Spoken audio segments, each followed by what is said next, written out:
She took a deep breath, then let it out and knocked. She waited, there was no answer. She looked at the door curiously. Maybe no one was home. She felt a bit disappointed, but she turned to go back to the medical office. At exactly that moment, the door burst open. Maomao turned back in surprise to find Jinchi standing there. He looked haggard. Maybe he was pulling another all-nighter, overestimating how much his body could take again. How many days had it been since he'd slept? The sight of him might have inspired pity in some people, but to Maomao he just looked like a man who had overworked himself. His eyes were puffy, his skin dry. His hair lacked luster and his lips were chapped. "How many all-nighters have you pulled?" Maomao said. "I could ask you the very same question." There seemed to be something Jinchi wished he could say, for he reached out. He caught Maomao's hand and drew her into the office. He pulled so hard that she thought she might tumble right onto the floor, but he caught her first. Oh, they lay on the floor, Maomao on top and Jinchi underneath. There was a nice thick carpet to land on, but even so, Maomao wondered if it didn't hurt falling down like that. After a moment, Jinchi said, "Don't go running off like that again. I'm very sorry. Try to think before you act." "I did think. And look what happened." She felt a warm breath on her head and knew he was sighing. She couldn't move. She tried to look up at Jinchi but found his chin was in the way. "I brought you here because I thought it would be safe. How could everything have gone so wrong? Because things don't always go the way we plan. If I'd stayed in the capital, the same sort of thing might have happened." True enough. Why were they lying there on the floor, trading what amounted to banter? They should at least close the door. What if somebody saw them? "I have to get up."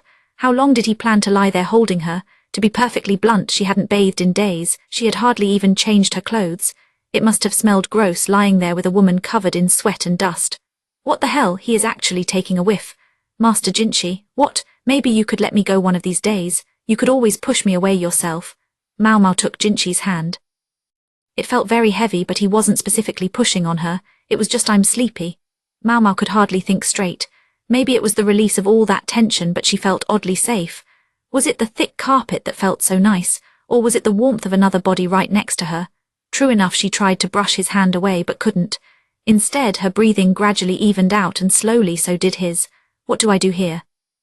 Her eyelids were trying to close, but she felt like there was something she had to tell him. "I know you have your circumstances, Miss Maomao. It is important not to get carried away by your emotions." She thought, "I am not getting carried away by my emotions." She looked at the face of the beautiful man before her. With his almond-shaped eyes closed, the lashes that fringed them looked even longer than usual. His facial features were perfectly formed. His lips were neither too full nor too thin. There was a scar running along his right cheek. For someone with such a pretty face, he was surprisingly well built. That accursed brand was still on his flank. Maomao could not comprehend it. To get what he wanted, Jinchi had tried to remove himself from a position at the very zenith of power. If his goal was indeed Maomao herself, then she could only think there was something wrong with him. It was a heat like molten metal. She wasn't sure what to do with it all. The temperature she could return was no more than that of lukewarm water. Slowly she reached up toward Jinchi's cheek and pressed her tepid warmth against it. It felt a little cooler than her hand. His eyes were completely closed and he nuzzled against her hand like a kitten being petted. He was asleep. Perhaps he had finally relaxed. "There is nothing I can give him back in return." Maomao brought her face close to Jinchi's. Their breath mingled. His lips were even colder than his cheek. A short while later, Maomao's breathing too took on the even rhythm of sleep. She slept soundly for the first time in more days than she could remember. Chapter 29. The compromised Jinchi's first good sleep in days went a long way toward restoring his energy. He looked at the bed where Maomao was curled up, caked with dust and blood. She had been so tired that she hadn't woken up even when Jinchi had picked her up and set her on the bed. It killed Jinchi to realize he had fallen asleep before her. Maomao must have been through far worse things than he had. He wished he could have gotten her tucked into bed sooner with a nice soft blanket around her. She hadn't been able to resist her first sleep in days, and she looked as comfortable as if she were in a pleasant bath. On Maomao's cheek, Jinchi could see a spot where it looked like she'd been struck. The rest of her was covered in scratches, and there was even a blade mark on her neck. He gathered her blood-soaked clothes were from treating the badly injured Chu. "You look awful," he murmured. Jinchi suspected that if he asked Maomao what had happened to her since he had last seen her, she would give him only the most businesslike report. There would be no attempt to make him worry for her or sympathize with her. None of the unctuousness with which the ladies of the rear palace used to approach him. Did she do that so that she wouldn't be a burden to him? Or was it simply that she saw no point in becoming emotional about it? If that was the case, then Jinchi wouldn't be satisfied until he had done something about this infuriating, cat-like creature. Since he had stopped taking the medicine that allowed him to pass as a eunuch, he had fully regained his male functions. Did she realize he would be nothing but a beast if the cold chains of rationality hadn't bound him? Young master, called his attendant Sukan. She came in bearing a change of clothes. It's almost time, you need to have your food. I know, what about a bath? Jinchi considered. I think I'll pass. Is there enough time? Some might say it's not very sanitary to leave yourself covered in blood. Despite her little remark, Sugan was smiling more than usual, Jinchi thought. Shall I at least prepare some hot water? She asked. Her gaze had alighted on the bed. Even if Jinchi didn't want to wash, he should probably allow Maomao to do so. Yes, he said. And a change of clothes too. His clever attendant would know exactly whose clothes he was referring to. Certainly. Suhan gave a respectful bow of her head. Jinchi stretched mightily, then went over and stood by the bed once again. He leaned close but was careful not to disturb Maomao, who was deep in sleep. Perhaps I might charge myself up just this much, he said almost to himself, and then he gently brushed his lips against Maomao's cheek. Once he had changed and eaten, he headed for the great hall of the main house. He was given to understand that it was often used for banquets, but today it hosted only a minimum of people and their bodyguards. Every care was being taken so they would not be overheard. Gaeshun and Taomei accompanied Jinchi. For once, Taomei was present not as one of his ladies-in-waiting, but as his aide-de-camp.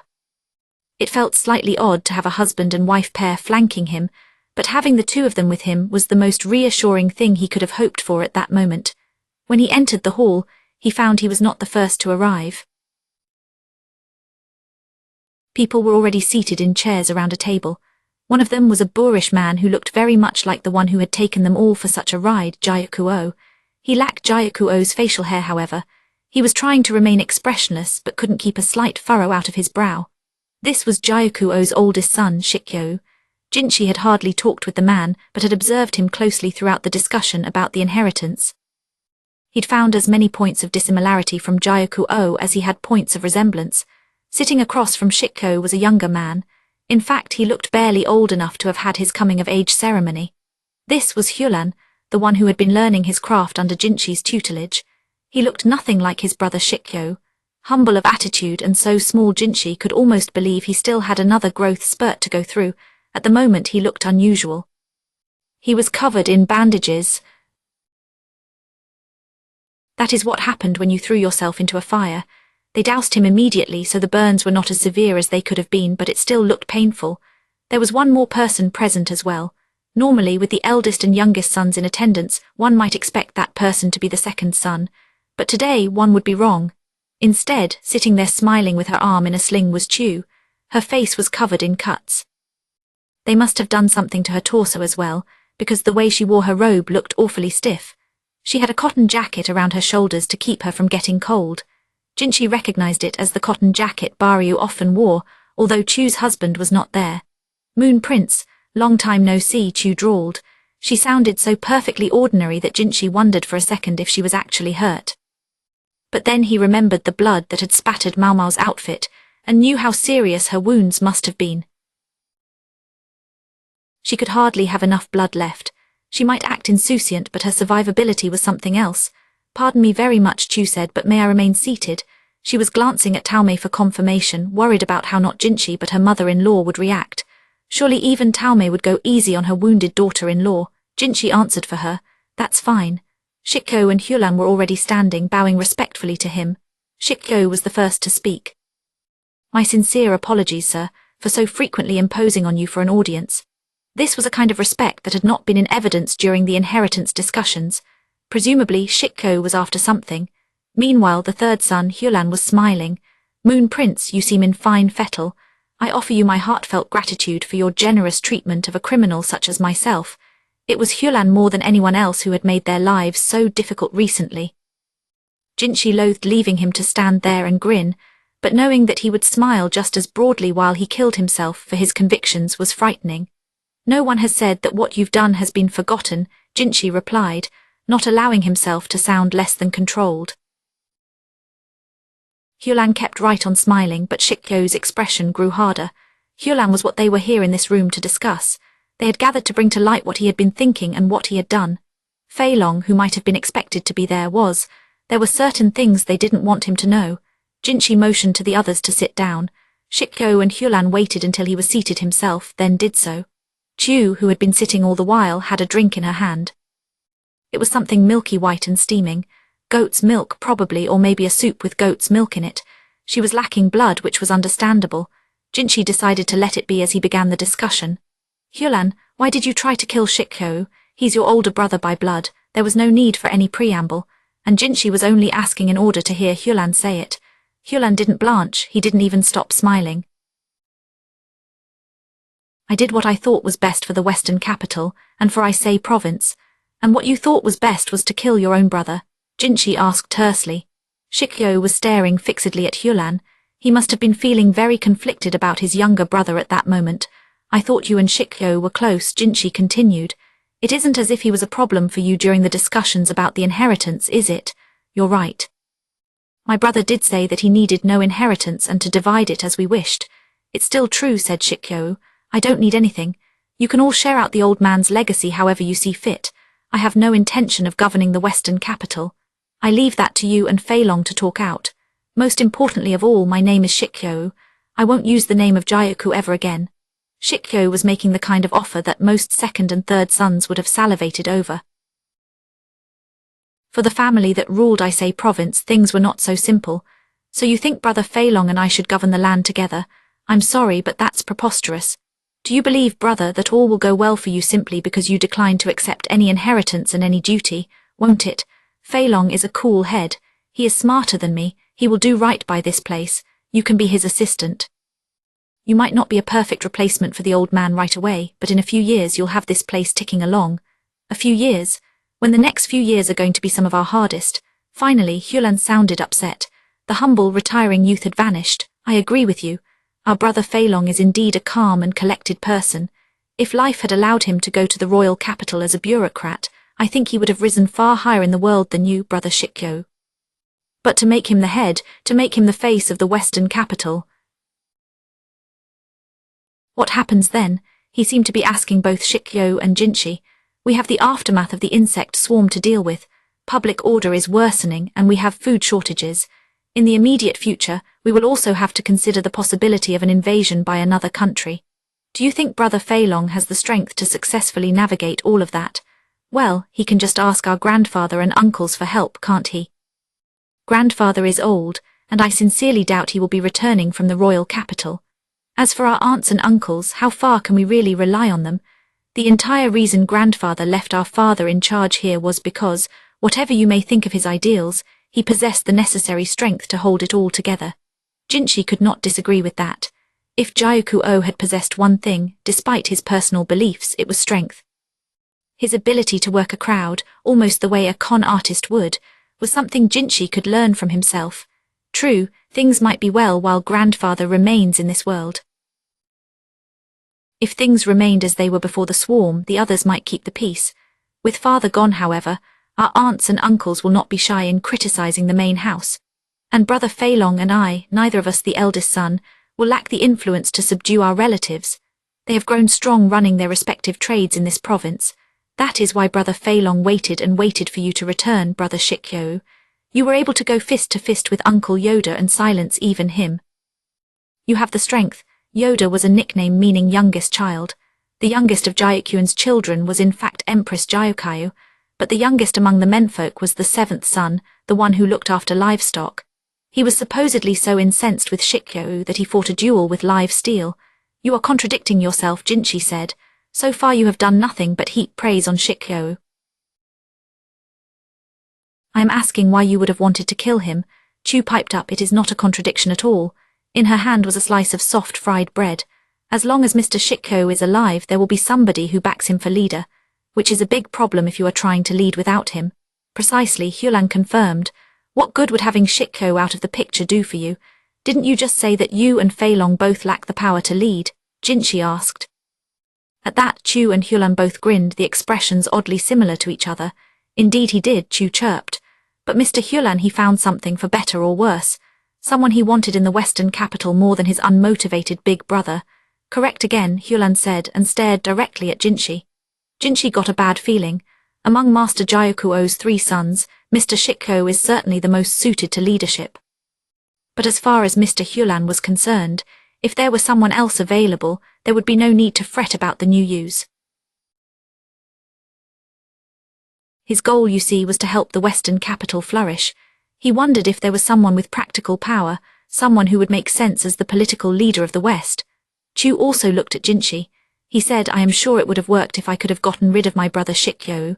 In your service, Moon Prince, I do not doubt that myself and my brother Feilong would have been excellent aides. With that, Hulan got out of his chair, knelt on the ground and bowed his head. He said, I realize I ask the impossible, yet ask I must. Moon Prince, will you not stay in this city and guide the people of Isei province?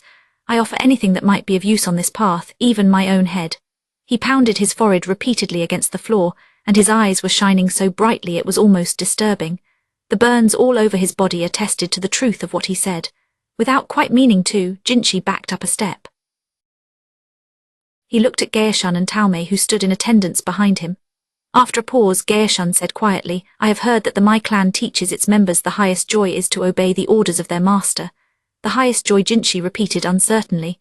Only say that you will remain here in the Western capital, Moon Prince, and I will gladly tear off my head with my own hands. Hulan said. I don't want you tearing anything off, Jinshi replied. Who would clean it up afterward? Enough, stop. You don't need to do this. Shikyo knelt beside Hulan, then imitated his brother in pressing his head to the ground. You have heard the boy, all that he did out of love for Isei province. Please do not imagine that there is any need to cut off his head. Well, Jinshi wasn't the one who had talked about cutting off anybody's head, was he? Hulan had offered to do that on his own. Brother Shikyo, I am of no special regard. If my life is what it takes to bring good upon the Western capital, what of it? There was no hesitation in Hulan's eyes. In fact, he seemed mystified that Shikyo would attempt to intercede for him. Chu simply sat and watched them, but her eyes squinted in amusement. It doesn't matter what you say. You won't get through to him, she drawled. He has been raised for this since the day he was born. The two of you just think differently. You can tell a cat not to catch rats, but will it stop? Cats and rats, don't be absurd. Why would a person throw down his life for something so trivial? Shikyo demanded, glaring at Chu. She, however, just sipped her goat's milk unfazed. Something so trivial. If you can say that with a straight face, then you really won't ever be successor. I know your heart goes out to your little brother, but trying to take his role away from him is just selfish. I must say, Mr. Shikyo, you really do not have the ability to succeed. You can discard the Gyaku name, adopt a less pleasant title, and establish many underworld connections if you wish, but it does not suit you at all. You are simply in the way, so perhaps you could become a complete puppet on the public stage. If you want to protect your little brother, that is the best approach. Once she had finished speaking, Chu took another sip of milk. Shikyo knelt there, stunned, while Hulan continued to look at Jinshi with sparkling eyes. Chu was not finished, however. And you, Mr. Hulan, concede already. I know you have your duty, but if it conflicts with Miss Chu's duty, you can be certain she will use every means at her disposal to crush you like a small insect. Considering your existence is only a hindrance to the Moon Prince. An interesting remark coming from you, Lady Chu. What can you do for the Moon Prince with those injuries? They will never heal completely.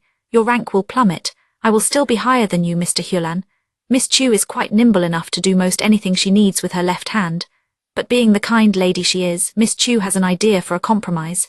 One that might even placate a youth like yourself. The Moon Prince might not lead the Western capital, but what if there was a face that could serve instead? Chu turned to Jinshi and grinned again. Mr. Shikyo does have talent, you know. What his dear departed father, Master Gyakuo, was so desperate to possess, Mr. Shikyo has in spades. Let him be not a bird's beak but a dragon's head. Her grin grew even wider and she looked at Shikyo. You will stand for the Western capital, won't you? You will make a brilliant puppet, I am sure of it. Jinshi stole a glance at Taomei. Perhaps she knew of her daughter-in-law's business, for she said nothing. She seemed very interested in the scraps of food left on the table, and dedicated to not learning too much about how the Mai clan thought. If he had known things would turn out this way, Jinshi reflected, he would have charged up even more in his room. Chapter 30 Growth.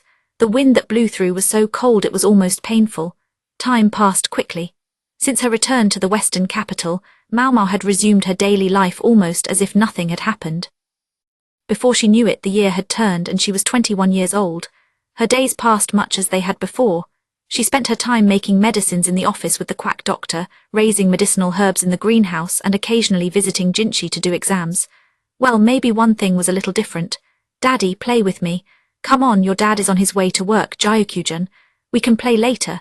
Namely, Shikyo was now present at the main house.